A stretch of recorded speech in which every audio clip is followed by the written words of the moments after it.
with my other problems with the Commission, just to give you a flavour, they take a very sort of narrow view of looking at competition, and their sort of their view to tackle the problems with the lack of competition in banking is purely to say, well, let's get Lloyds to sell off 300 more branches to Santander. I mean, I'm sure a lot of us would disagree with that, so I disagree with their analysis of competition. They also completely ignore the fact that currently we have only one type of financial institution in this country, not like other countries with lots of credit unions, lots of local banks. For example, in Germany, they have lots of local banks who have specific commitments to lend to the community. They're meeting those commitments. We don't have anything like that. We don't have a Community Reinvestment Act like what they have in the States. So all these other factors are also just completely ignored by the Commission. So, I mean, I think that kind of gives a brief outline of why we're so disappointed in the Commission so far. Okay, thank you very much, Lydia. I will now hear from Mel. Thanks. Can people hear me if I just speak up a little from here? Because the wires to the microphone seem a little... Oh, wow, thanks. That's very kind. Hi, yeah, so I'm going to try and pick up on some of these, sort of taking it from a different angle, but picking up on the questions around where the government intervenes and where it doesn't, and looking at this question of what is good and safe banking from a kind of green angle. So I'm going to look over the past 2 years in a bailed out RBS, and then look forward towards how an outcome of what was a catastrophe could be used to serve the public good. So about 1.5 years ago, in October 2009, which is what this image here from the Financial Times is referring to, ourselves at Platform, alongside People and Planet and the World Development Movement, took the Treasury to court one day. And this was over the RBS bailout. So we were seeking a judicial review of their decision, which is basically the only legal avenue to hold the government account to their decisions. And what we were questioning was, in this bailout of RBS, there were no stipulations, no criteria on how they were to, what things they would finance following having been recapitalised using taxpayers' money. So there was a lot of attention on RBS at the time in relation to Fred Goodwin's pension, in relation to the size of the new boss's pay packet. But what we were asking alongside this was more fundamental questions over the relationship that was set up between public money and the role of finance in fueling the expansion of coal, oil and gas projects around the world, and thus fueling climate change. So on this level, at that time, we weren't suggesting that the banking bailout shouldn't have happened, but we were saying that given it had happened, the government therefore put itself in a position of responsibility, and especially at that time, which was just months before the climate talks in Copenhagen, when the government was posturing as a global leader on climate change. We were saying at the same time it can't be.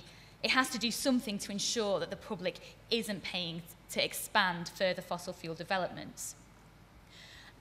This position had a lot of support in Parliament at the time via an early day motion, and also the Environmental Audit Committee had made a recommendation to the Treasury saying that it should look at the benefits and practicalities of imposing some form of environmental criteria on the investment strategies of those banks in which the state had a controlling stake. They actually went on to grill members of the Treasury in a meeting, and Martin Howarth MP, an Environmental Audit Committee member, said that the sessions were one of the angriest select committees he can ever remember attending. So if we switch on, so this is just to sort of, there's been a lot happen in those past couple of years, so just to sort of like flicker our minds back to that moment when the bailouts were taking place, and we were seeing these guys sweating from their eyebrows. Basically, at that point, what the Treasury was saying was that it needed to take what it was calling an arm's length approach to the management of RBS, and that way it would maximise financial return to the taxpayer. However, in reality, it was also shown that it could take a much more hands-on approach when it intervened over the issue of capping executive bonuses. So our question was whether the interests of the taxpayer would be better served by ensuring that RBS was not actively involved in making huge carbon emission increases all over the world. In the time since then, we've kept an eye on them to see what actually did happen with the support of the capital from the government bonds that these two placed in the hands of RBS and that are still being repaid by the taxpayer. So if you skip on a couple, if that's all right. Thanks. So in August 2010, last summer, the Sunday Herald ran a front cover expose showing that RBS had provided nearly £13 billion worth of finance to the oil and gas industries in the 2 years since it was bailed out by the UK public. Now, that figure is made much more, has much more impact when you look at it in terms of how it's affected communities, how it's affected ecosystems, and how it's affected the climate. And I mean, we've got countless specific case studies of the companies that were financed by RBS in that time, one of which is Cairn Energy, the company who are currently drilling for oil off the coast of Greenland, albeit thwarted by Greenpeace activists. Another of which is Tullow, who are an Irish oil exploration company with operations on the border between the Democratic Republic of Congo and Uganda, which has been widely criticised in the country, being accused of arrogance, environmental damage, collusion and secrecy, and indifference to human rights abuses.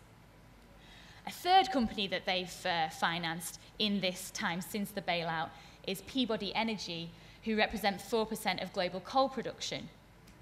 They're a US-based mining and exploration coal products company.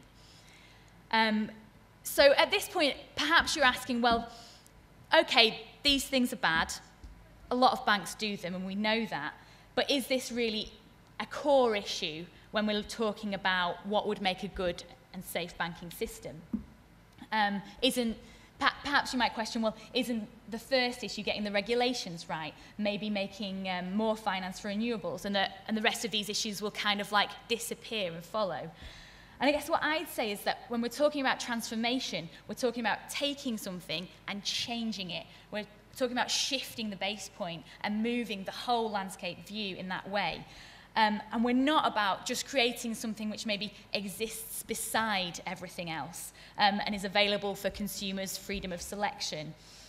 So you might be able to have green investment alongside the prolific finance of fossil fuels, the damage of which cannot be undone.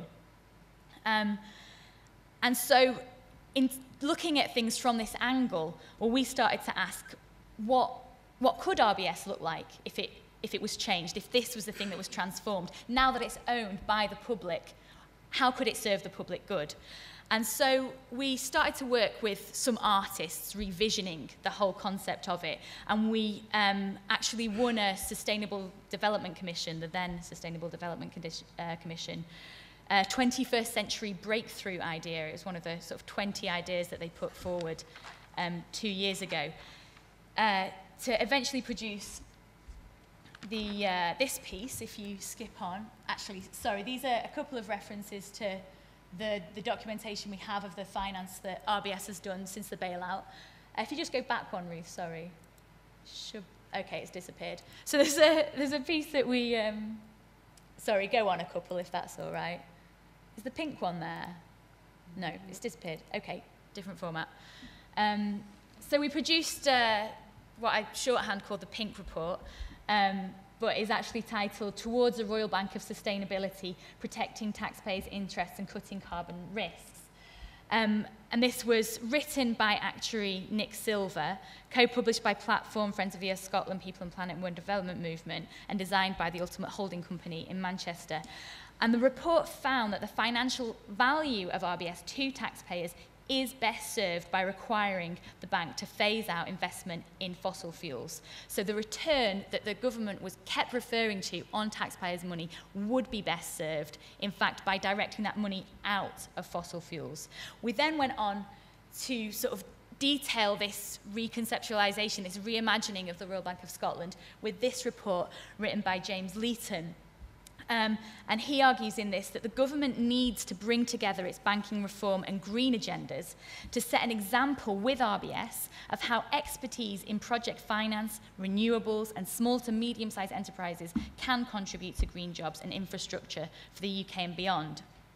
So in these pieces, the kind of questions that we're asking, that we're going to go on to explore further with NEF later this year, are how do we regain that democratic control of these public, what should be public bodies that are financed by the public, and then use that control for ecological aims. So any publicly, in the same way with RBS, any publicly resourced green investment bank should also necessarily redirect funds from fossil fuel projects to new renewables, because it would be a complete contradiction in aims if continued support for fossil fuels via RBS and more broadly in government was sustained, because this completely undermines the potential of green investment to genuinely tackle climate change. I can come back to some of this later. Thanks. Thanks, Mel. Catherine. Okay. Morning, everyone. Just a tiny bit about fair pensions. We're the Campaign for Responsible Investment, and our start point in all of this is that we aren't going to, together, transform finance or capital markets unless we take a little bit more control over what goes on. And we're in a good position ultimately to do that, because through our savings and particularly our pensions, we are all capitalists and we are all shareholders in these ginormous companies. And what's happening at the moment is that, what that gives us is a sort of stake in their success. We need companies to be successful, otherwise many of us will be, retiring into very significant poverty in old age. But we don't want companies to be successful at the cost of either destroying wider financial stability, which is effectively the sort of set of behaviours that we saw in the build-up to the banking crisis, or coming back to Mel's points about ecological devastation.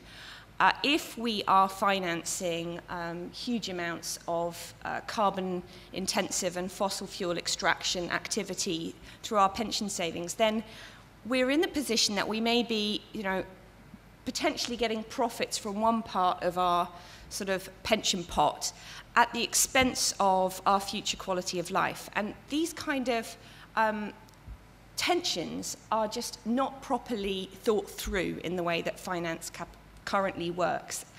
And I don't think they will be until people start to demand a kind of more sophisticated analysis, if you like, amongst the fund managers and the people in the city to whom we hand over our savings in good faith, hoping that they will manage them in our best interests. I think what we've seen in the last number of years is that they're not acting in our best interest. In fact, they act in an enormously self-serving way.